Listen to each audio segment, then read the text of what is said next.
Hello, dear TV viewers. Good morning. I hope you're all well and fresh. Today in our program, we talk about the history of Afghans in Sri Lanka. When did Afghans go to Sri Lanka? About their living, custom and cultures of Afghans in Sri Lanka, and many more that will come to my mind will be discussed with Dr. Tuan Mohmmad Zameer Karim, who is a medical doctor and author in Sri Lanka. Thank you so much for accepting our invitation and being on our show, Mr.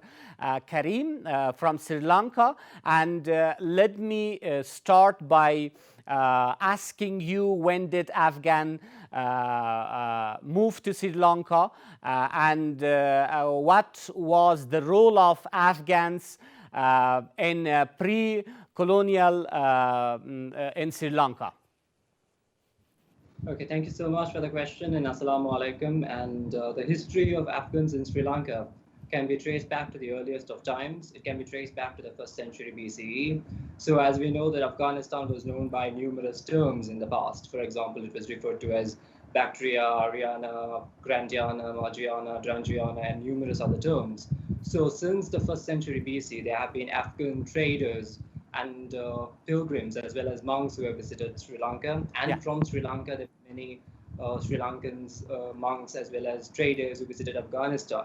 So when we talk about the history from places such as Gandhar, Cambodge, from Taxila, from Pursipura, which is Peshawar, and then also from Nangarhar, which is Jalalabad Valley, and from Harisabad and various other places of present-day Afghanistan, from the Pashtunistan region, which is the historic geographical region where the indigenous Pashtuns have lived since time immemorial. From those regions, as these places were centers of Buddhist learning, pilgrimage, and innovation. So from these areas that I mentioned, there were many Afghans who came to Sri Lanka, and there were many traders who came to Ceylon as early as the 1st century BCE. So there were traders from Cambodia, there were traders from Gandhar and from Kashmir who came and settled in Sri Lanka. And the archaeological evidences, the numismatic evidences, and literary sources help validate the settlement of Afghans in Sri Lanka as early as the 1st century BCE. Now in Sri Lanka, there is a very famous temple known as Ruanveli Dagobah, which was completed in the year 2nd century BCE. So upon completion of this structure, which at the time of completion was one of the tallest structures in the world, so it was called Ruanveli Dagobah, and it was formerly called Mahastupa. So you mean the journey starts by trading to Sri Lanka? Journey starts as way back as the 1st century BCE. There were traders, and then in the 2nd century there were many monks, because Afghanistan was a place where Buddhism thrived. So as a result of that reason, there were Buddhist monks who came to Sri Lanka. So in Sri Lanka, there was this huge temple that was built, and for the initiation ceremony of the temple called Ruanveli Dagobah, there was a monk named Yona Mahadhamma Rakita who came from Alexandria of Caucasus, which is present-day Afghanistan. And he came to Sri Lanka with 30,000 Buddhist monks and novices for the initiation ceremony. And for the same initiation ceremony, there were other monks who came from Kashmir, like Attina the Elder, Mitina, and then there was also another famous monk known as Mahadeva. And according to Geiger, who according to the Sri Lankan chronicle Mahavamsa, he came from a place called Pallava Boga, which is in Persia. So the history can be traced back to as early as 1st century BC, and there was trade. So talking about the Afghan traders who came to Ceylon, predominantly a majority of them were horse traders. So the Sri Lankan kings imported horses and traders from Cambodge, Gandhar, from all those places. And these Afghan traders came to Ceylon, as Ceylon was part of this famous Cambodge Dwaraka trade route. So as a result of which, there were many traders who came from Afghanistan and settled in Sri Lanka. And likewise, there were trade connections. Even the legendary king of Sri Lanka, called Ravan, and those who have read Ramayana might be conscious of this character named Ravan. So even he had horses from the northern Indus Valley, from Cambodge, and from present-day Afghanistan. And if you tell me that, what are the main reasons that lead the arrival and eventual settlement of Afghans in Sri Lanka during the colonial period of British in Sri Lanka? Okay, so during the colonial period, the Afghans were first brought as horsekeepers. Yeah. Just like in the past, they were mainly horsekeepers and horse traders. They were grooms. So a majority of them were brought as farriers, shoesmiths, and to look after the horses. They were brought with the horses to Sri Lanka. The British also imported a few camels to Ceylon, the history which is not known to many. And likewise, there were many mercenaries. So the British, the Indian Viceroy, John Lawrence, so he wanted to employ the Pathans as well as the Afghans in the Ceylon artillery. So there were mercenaries, there were horsekeepers, and there were indentured laborers. So the laborers were brought from Afghanistan and the northwestern frontiers of British India and from other regions of the Indian subcontinent. Pathans came to build railroads in Sri Lanka. And they were also involved in trade. So they were petty traders, they were involved in various businesses. So during the British period, they came for many reasons, and the Afghans were also elephant dealers. Yeah. So Ceylon was having many elephants back then, and the Afghans were involved in capturing and exporting the elephants to India. And by doing so, they prevented the elephants from going extinct, because in the past, Ceylon was a famous destination for trophy hunting. So the Europeans, the royals, aristocrats, and squires and officials used to come to Ceylon to hunt elephants. So by exporting the elephants to the royal courts of India, the Afghans prevented these elephants from being massacred by the British in the country. So the Afghans also played a huge role, because back then there were no banks in the country.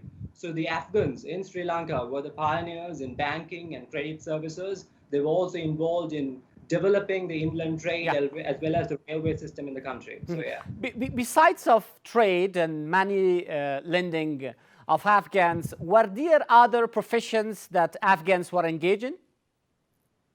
As I mentioned, there were many who came as mercenaries, and they were also laborers. And there were Afridi Jemidars, Jemidar meaning superintendent. So there were also Afghans who were in the police force and the Ceylon artillery on the request of the Viceroy of India, Sir John Lawrence. So he wanted to recruit Pathans as well as Afghans in the services of our country. So there were many Afghans who were involved in the trade, and there were some who were absorbed into the railway services, into the postal service, and some played huge roles as guards and watch guards in the plantations. Some were employed by the native squires. And the most important thing is most of the Afghans were coachmen. So they drove horse carriages and stuff. And some of them were employed as coachmen and footmen. And even when Tsar Nicholas II, when he was the Tsarevich, heir apparent of Russia, when he visited Ceylon in 1891, his footman was an Afghan. So the Afghans have played an important role in the history of Sri Lanka. You know, they came to Sri Lanka, Afghans, individually. Did the Afghan bring their families with them to Sri Lanka? And if so, if you tell me about their custom, culture, literature, and many more of which are related to the Afghan culture and custom in Sri Lanka. Okay, so according to the Ceylon statistics, starting from the 1870s up until 1946, based on the enumeration, population statistics and demographic statistics, it is clear that the Afghans did bring their women folk to the country. So whether it be the Afghans or the Pathans, the Pathans and the Afghans were classified separately in the statistics. So they did bring their women folk. In fact, the patroness saint of the Vaikanda Mosque in Colombo is a Pathani woman. Likewise, there were many Pathan ladies who lived in Sri Lanka, and the Pathans came as groups. So there were no individual, because back then there was no need for a visa or a passport in order to come to Ceylon from British India and from Afghanistan. So they came here, they didn't require any travel document, they settled, and they lived in this place called Slave Island and Kande in Sri Lanka, and they lived in these large houses known as chamaris, called havelis. And their culture was very different to that of the Sri Lankans, obviously. A majority of them were Pashtuns, and they belonged to the Afridi, Barakzai, Yusufzai, Durrani, Kakkar, Khattar, and those Gilzai and various other tribes. They spoke Pashto, and a very few of them spoke Dari, which is a variant of Persian spoken in Afghanistan, and they also spoke Baluchi. And they were also fluent in the Sri Lankan languages, like Sinhala and various other languages. Besides of the reason that you have said, are there other reasons that caused the downfall and removal of Afghan community in Sri Lanka? The main reason is because they were involved in money lending. They were cast as this very despised, shunned, hated and hounded community by the British. So the colonial authors tried to perpetuate this racial prejudice and social hierarchy and absolutism and insularity in the country through their writings. So because of the intervention of the British were keen on getting rid of the Afghans from Sri Lanka. So they did almost everything that was possible to get rid of them. And a majority of the Afghans left the country. But during their stay in the country, the Afghans maintained very good ties with Sri Lankans. And Sri Lankans if you tell me just very shortly, because we are running out of time, do you have the exact number of Afghans who are living in Sri Lanka? How many Afghans are living in Sri Lanka? Right now, the Afghan community in Sri Lanka has gone extinct. So there is no proper Afghan community. So there are only a few mixed race Sri Lankans of partial Afghan descent who are living in the country. Thank you so much, Doctor, for being on our show. Thank you so much. And thank you so much for inviting me. So yeah. Thank you. And thank you so much for watching our show, dear viewers. Have a nice day. Bye. سپاسگزار هستم از اینکه بیننده برنامه‌های ما هستید. اگر می‌خواین برنامه قبلی ما را ببینید، اینجا را کلیک نمایید.